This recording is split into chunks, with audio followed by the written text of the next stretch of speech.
Bismillahirrahmanirrahim. Assalamualaikum warahmatullahi wabarakatuh. Perkenalkan, nama saya Muhammad Arsyifadli dari kelas Fikih Jinayah B, Fikih Jinayah SB dengan nomor NIM 1220068. Di sini insya Allah saya akan menjelaskan beberapa terkait materi, yaitu yang pertama materi jarimah hudud, kemudian jarimah qisas dan diyat, jarimah ta'zir, dan reformasi tentang klasifikasi hukum Islam di Indonesia. Saya akan jelaskan tentang poin yang pertama, yaitu jarimah hudud. Apa itu jarimah hudud? Jarimah hudud adalah sebuah pelanggaran yang dilakukan oleh seseorang yang dimana ancaman hukuman ini ditentukan oleh nas dan nas yaitu Al-Quran dan Al-Hadis. Nah, jarimah qisas ini juga berkaitan dengan hak Allah Subhanahu wa taala. Jadi ketika sudah berkaitan dengan hak Allah Subhanahu wa taala, maka itu hukumnya harus dipenuhi, bahkan sampai wajib dipenuhi. Nah, seperti halnya contohnya ketika ada pelanggaran terkait daripada mencuri. Dijelaskan dalam Al-Quran surah Al-Maidah ayat 38, wasariqatu faqta'u aydiyahuma. Bahwasanya laki-laki dan perempuan, mereka yang keduanya mencuri itu, potonglah kedua tangannya. Nah, jadi jelas bahwasanya pencuri itu harus potong tangannya, baik itu laki-laki maupun perempuan.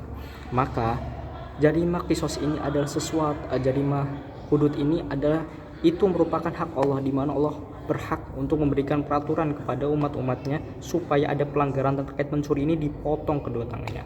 Nah, itu sudah sangat jelas jarimah hudud. Kemudian ada lagi pelanggaran tentang zina. Nah, pelanggaran tentang zina ini dibagi oleh beberapa hal. Yang pertama, ketika berbuat zina. Nah, zina itu apa sih? Zina itu ya perbuatan yang dimana ada perempuan dan laki-laki bercampur baur di dalam satu tempat, baik itu tempat sendirian, tempat sepi, atau tempat ramai, itu namanya zina. Nah, zina ini perbuatan yang sangat keji. Dijelaskan wala taqrabuz zina innahu kana fahisha wa sa'a sabila. Intinya zina ini sangatlah keji, perbuatan yang tidak boleh, bahkan sampai haram untuk dilakukan. Wala taqrabuzina, janganlah kamu dekati zina. Nah, zina ini adalah sesuatu yang dimana pelanggaran ini menjadi milik hak Allah Subhanahu wa taala dan harus dilaksanakan. Seperti halnya ada beberapa hukuman terkait zina. Nah, kita bagi jadi dua hal. Zina dengan posisi dia belum menikah. Zina dengan posisi dia belum menikah, seperti hanya pelajar atau mungkin anak-anak pelajar lah, atau mungkin anak kecil, dia melakukan perbuatan zina yang belum umurnya, belum menikah, maka dia dihukumi dengan cambukan sebanyak 100 kali cambukan. Nah, itu terkait orang yang belum menikah, dua orang laki-laki dan perempuan, dia berhubungan tapi di luar nikah, maka hukumannya cambuk 100 kali. Nah, kemudian ada lagi zina yang dimana zina ini dia sudah menikah, maka hukumannya adalah dirajam. Posisi dirajam itu adalah seluruh tubuhnya dikubur, disisakan satu kepala, kemudian dilempari batu, nah sampai dia meninggal. Nah, orang yang meninggal ini insya Allah dosanya akan dihapuskan karena dia sudah mau memenuhi hak-hak Allah Subhanahu wa taala. Maka itulah hukuman terkait daripada adanya jarimah hudud dan beberapa pelanggarannya, seperti pelanggaran zina dan pelanggaran pembunuhan. Intinya jarimah hudud ini adalah hukuman yang menjadi hak Allah Subhanahu wa taala dan ditentukan nasnya oleh Al-Qur'an dan Al-Hadis. Nah, kemudian selanjutnya adalah jarimah qisas. Jarimah qisas ini dijelaskan dalam Quran surah Al-Baqarah ayat 179. Ya ayyuhalladzina amanu kutiba alaikumul qisasu fil qatsa al-hurru wal hurri wal abdu wal abdi wal unsa bil unsa. Bahwasanya diwajibkan atau diharuskan atau mungkin bahkan sampai diwajibkan untuk kamu melaksanakan qisas kepada kepada orang yang merdeka dengan orang yang merdeka, kepada wanita dengan wanita. Bahwasanya qisas ini sesuatu yang diharuskan. Bahkan dijelaskan banyak sekali ayat Al-Quran yang menjelaskan tentang qisas. Nah, qisas ini apa sih? Qisas ini adalah hukuman pelanggaran dilakukan seorang di mana hukumannya ini setimpal dengan orang yang melakukan pelanggaran tersebut. Nah, seperti halnya contohnya membunuh. Nah, membunuh ini kan sesuatu yang dimana merenggut nyawa orang sampai meninggal. Tapi membunuh ini dibagi beberapa kategori: membunuh dengan sengaja, membunuh semi sengaja, dan membunuh tidak sengaja. Nah, Membunuh, kita masuk ke membunuh yang sengaja. Membunuh yang sengaja ini yaitu niatnya ingin membunuh, bahkan dilakukan dengan membunuh, semuanya itu adalah karena niat ingin membunuh. Maka hukumannya adalah dibunuh juga. Nah, dibunuh juga nih. Jadi orang membunuh ini harus dibunuh juga. Nah, karena dia sudah melakukan pelanggaran yang sangat berat sampai merenggut nyawa seseorang. Itu adalah orang yang dibunuh, atau mungkin darahnya diharamkan untuk dibunuh, dia bunuh, maka dia sudah melakukan pelanggaran yang sangat besar. Nah, maka hukumannya apa? Hukumannya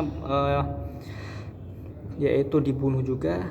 Dan kemudian yang kedua adalah pembunuhan semi sengaja. Semi sengaja ini adalah dia tidak ada niat, dia melakukan sebuah pembunuhan tapi tidak ada niat ingin membunuh, tidak ada keinginan ingin membunuh, tapi dia melakukan pembunuhan. Maka ini dia tidak termasuk ke dalam hukuman jadi bunuh yang sengaja. Kenapa? Karena dia tidak ada niat ingin membunuh. Dia tidak ada niat ingin membunuh, mungkin karena terpaksa atau apa. Nah, tapi dia membunuh. Maka dia tidak termasuk ke dalam kategori hukuman berat, atau bukan, hukumannya tidak dibunuh juga. Kemudian ada hukuman membunuh tidak sengaja, seperti halnya dia tidak ada niatan membunuh, atau dia tidak sengaja aja, mungkin melempar sesuatu membunuh orang, mungkin melempar atau membunuh orang, mungkin tidak sengaja meletuskan tembakan terkena orang, itu tidak sengaja, tapi itu tidak masuk, dan itu tidak masuk ke dalam kategori hukuman berat yang dimana sama-sama untuk dihukum bunuh tersebut. Nah, itulah beberapa kategori hukuman tentang pembunuhan. Jadi terkait pembunuhan kisos ini bahkan dikatakan bahwasanya seluruh anggota tubuh kita ini memiliki nilai kisosnya masing-masing. Kita bersyukur pada Allah Subhanahu wa taala sudah menerapkan syariat Islam dengan baik-baik. Contohnya ya, telinga, mata, hidung, mulut, tangan, jari itu semuanya memiliki nilai kisosnya masing-masing ya. Bahwasanya terdapat mata, dijelaskan dalam Al-Qur'an, mata, hidung, telinga itu ada nilai kisosnya. Sangat bersyukur sekali kita kepada Allah Subhanahu wa taala sudah menerapkan syariat Islam dengan sebaik-baik mungkin. Dikatakan bahwasanya telinga ini memiliki nilai 50 unta. Hidung ini memiliki nilai 50 unta. Mulut ini memiliki nilai 50 unta. Bahkan alis ini atau mungkin jari ini, satu jari ini ya memiliki 10 unta, nilai 10 unta. Bahkan kalau genap ya bisa mencapai 100 unta. Bahkan itulah Allah Subhanahu wa taala menerapkan semuanya dengan baik. Bahkan sekecil alis ini, mata ini atau bulu mata ini semuanya ditetapkan hukum nilai kisosnya masing-masing. Maka kita bersyukur, dan semoga dengan hikmah di balik kisos ini menjadikan dunia ini menjadi dunia muslim atau agama Islam tersebar dengan baik dan menjadi harmonis di antara masyarakat dan manusia yang lain.